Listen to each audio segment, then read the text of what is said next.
السلام علیکم، کیسے ہیں آپ لوگ؟ امید ہے خیریت سے ہوں گے۔ اللہ تعالیٰ آپ کو خیریت سے رکھے۔ تو پچھلے دنوں میری طبیعت کچھ خراب تھی، میں نے آپ سے دعا کر عرض کیا تھا، ماشاءاللہ میں آپ کی دعاؤں کو بہت بہتر ہوں۔ جیسا کہ آپ کو پتہ ہے کہ میرا نام MS ارائیں ہے اور میں حیدرآباد سندھ پاکستان کا رہنے والا ہوں۔ آپ کی خدمت میں ایک اور ویڈیو لے کر حاضر ہوا ہوں۔ کچھ سے پہلے پاکستان زندہ آباد، پاک افواج زندہ آباد۔ تو میرے دیکھنے والوں اور سننے والوں، میں آپ کو یہ عرض کر دوں کہ دو قومی نظریے کی بنیاد پر پاکستان بنا تھا، جیسا کہ میں نے آپ کو عرض کیا تھا پچھلی ویڈیو میں۔ تو ایک قوم انڈیا میں رہ گئی، ایک قوم پاکستان میں آئی ہے۔ تو یہاں ایک قوم ہے پاکستان میں، ہم مسلم پاکستانی ہیں، ہم سب الحمدللہ مسلم پاکستانی ہیں۔ ہم لوگ اپنی پہچان اپنے صوبے کے نام سے نہیں کریں گے، ہم لوگ اپنے قبیلے اور اپنی ذات پات کے نام سے نہیں کریں گے، اپنی زبان کی بنیاد پہ نہیں کریں گے۔ ہم لوگ اپنی شناخت کریں گے الحمدللہ کہ ہم مسلم پاکستانی ہیں۔ تو میں آپ کو عرض کرتا چلوں، آپ کے گوش گزار کروں، بہت سے لوگوں کو پتہ بھی ہوگا اس بارے میں کہ جب بٹوارا ہوا پاکستان کا، تو زمین کا تو بٹوارا ہوا، اس کے علاوہ جو پیسہ اور دوسری چیزیں، دیگر چیزیں جو پاکستان کے حصے میں آتی تھیں، جو انڈیا نے ہمیں دینی تھیں، جس پہ قابض انڈیا تھا، مال و دولت، پیسہ اور دوسری جو بہت سی چیزیں جو عزیز پاکستان کو دینے تھے، تو وہ انڈیا نے نہیں دیے۔ پاکستان نے ڈیمانڈ کی، قائد اعظم رحمۃ اللہ علیہ نے بارہا کہا کہ ہمارے حصے کی چیزیں ہمیں تمام دی جائیں، تو لیکن ہم کو نہیں دی گئیں۔ تو میں یہ عرض کرتا چلوں کہ گاندھی جی جو تھے، ان کے پنڈتوں نے بتایا تھا گاندھی جی کو کہ ایک غزوہ ہند ہوگا، بہت بڑا غزوہ ہند ہوگا، جس میں پاکستان کے مسلمانوں کی فتح ہوگی اور انڈیا کو سخت شکست ہوگی اور انڈیا پاش ہوگا، انڈیا کے ٹکڑے ہوں گے۔ تو اس حساب کتاب کو سن کر جو پنڈتوں نے بتایا تھا گاندھی جی کو، وہ ڈر گئے تھے۔ انہوں نے مطالبہ کیا اپنی حکومت کے، اپنے لوگوں سے کہ پاکستان کے حصے میں جو کچھ آتا ہے وہ اس کو دے دو، لیکن ان کی گورنمنٹ کے بندوں نے وہ پاکستان کو دینے سے انکار کیا، جس کے نتیجے میں انہوں نے بھوک ہڑتال کی۔ بھوک ہڑتال کے دوران ان کا مرڈر کر دیا گیا۔ تو اب آتے ہیں ہم پاکستان کی طرف۔ نیا پاکستان بنا تھا اور قائد اعظم رحمۃ اللہ علیہ، اگر ماشاءاللہ ان کو اللہ تعالیٰ زندگی لمبی حیات دیتا، تو پاکستان کی تعمیر نو کرتے اور پاکستان کی ڈیولپمنٹ کرتے اور پاکستان کو ایک مثالی مملکت بناتے۔ لیکن ان کی صحت کی خرابی کی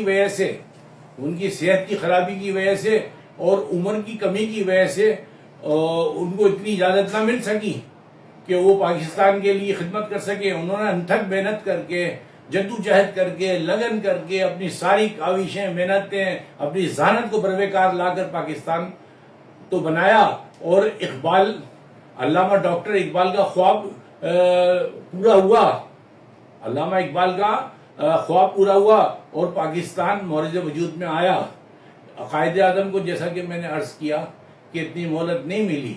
اب آگے مطلب خان لیاقت علی خان نے جب پہلے گورنر جنرل کا، پہلے وزیر اعظم کا مطلب عہدہ سنبھالا، تو آپ کو پتا ہے کہ دو سپر طاقتیں تھیں دنیا کے اندر، ورلڈ کے اندر، ایک رشیا اور ایک امریکہ۔ تو رشیا نے بھی ان کی طرف دوستی کا ہاتھ بڑھایا، امریکہ نے بھی دوستی کا ہاتھ بڑھایا۔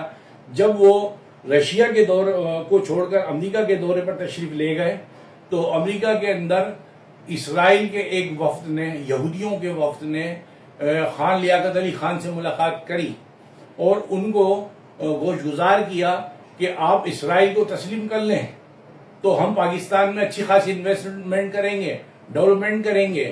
اس سے قبل قائد اعظم رحمۃ اللہ علیہ انکار کر چکے تھے کہ ہم اسرائیل کو کبھی تسلیم نہیں کریں گے۔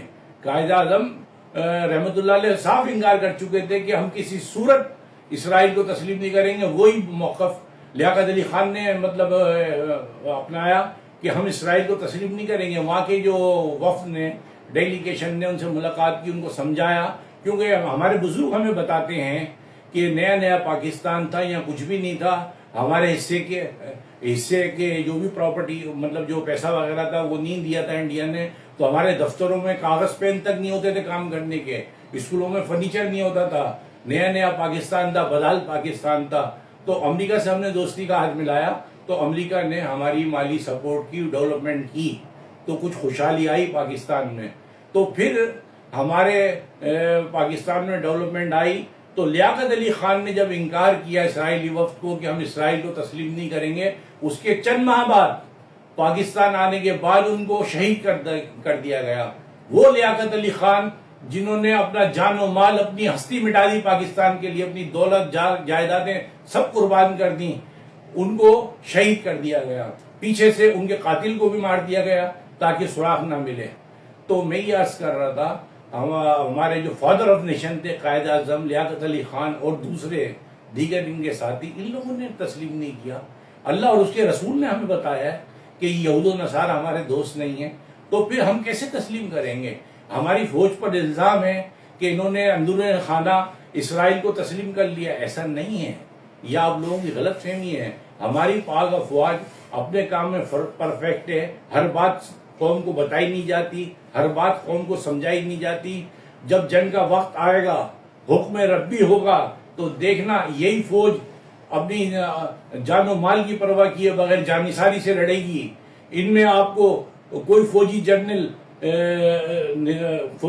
میجر عزیز بھٹی نظر آئے گا، کوئی فوجی جنرل آپ کو راشد مناز نظر آئے گا، کسی میں آپ کو جھلک حضرت عمر فاروق کی نظر آئے گی، کسی فوجی کے اندر آپ کو جو نا سلطان صلاح الدین ایوبی نظر آئے گا.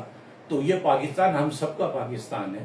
کیا سمجھے؟ ہم لوگ کیوں کہتے ہیں کہ ہم فلاں صوبے سے تعلق رکھتے ہیں، ہم فلاں صوبے سے تعلق رکھتے ہیں؟ بھائیوں، محبت سے، پیار سے وقت کو گزارو. ہم لوگ ایک بار پھر عرض کر رہا ہوں، آپ بھی جانتے ہیں کہ قیامت کے بہت قریب عرصے میں رہ رہے ہیں. آنے والا وقت سخت اسٹرگل کا ہے اور جنگوں کا ہے، غزوہ ہند کا ہے، تھرڈ ورلڈ وار کا ہے. اور یہ بھی ذہن نشین کر لیں، آپ لوگوں کو پتہ بھی ہوگا بہت سے لوگوں کو، یہ آنے والا وقت یہودی کا دور ہے، وہ یہودی کا وقت ہے. یہودی مسلمان کا سب سے بڑا دشمن ہے، لیکن یہودی گریٹر اسرائیل بنانے میں تو کامیاب ہو جائے گا، لیکن یہ اس کی ہمیشہ کی فتوحات نہیں ہے. ان کے توڑ کے لیے وہ ان کو یہودیوں کو سپورٹ ملے گی شیطان اعظم، دجال اعظم کی. لیکن دجال اعظم اور شیطان اعظم کا توڑ اللہ تعالیٰ حضرت امام مہدی اور حضرت عیسیٰ علیہ السلام کے روپ میں مطلب رکھا ہے. اور دجال اعظم کی موت حضرت عیسیٰ علیہ السلام کے ہاتھوں ہوگی. اس کی ڈیٹیل انشاءاللہ پھر میں آپ کو بتاؤں گا کسی اور ویڈیو کے اندر. ایک بات پھر میری عرض ہے آپ لوگوں سے ہاتھ جوڑ کر کہ برائے مہربانی پاکستان سے محبت کریں، فوج سے محبت کریں، مل جل کر رہیں، آپس میں پیار سے رہیں، بھائی چارے سے رہیں. یہ نہ کہیں کہ ہم بریلوی ہیں، ہم دیوبندی ہیں، ہم شیعہ ہیں، ہم سنی ہیں. الحمدللہ ہم مسلم پاکستانی ہیں، ہمیں فخر ہے، ہم پراؤڈ ہیں کہ ہم مسلم پاکستانی ہیں. السلام علیکم.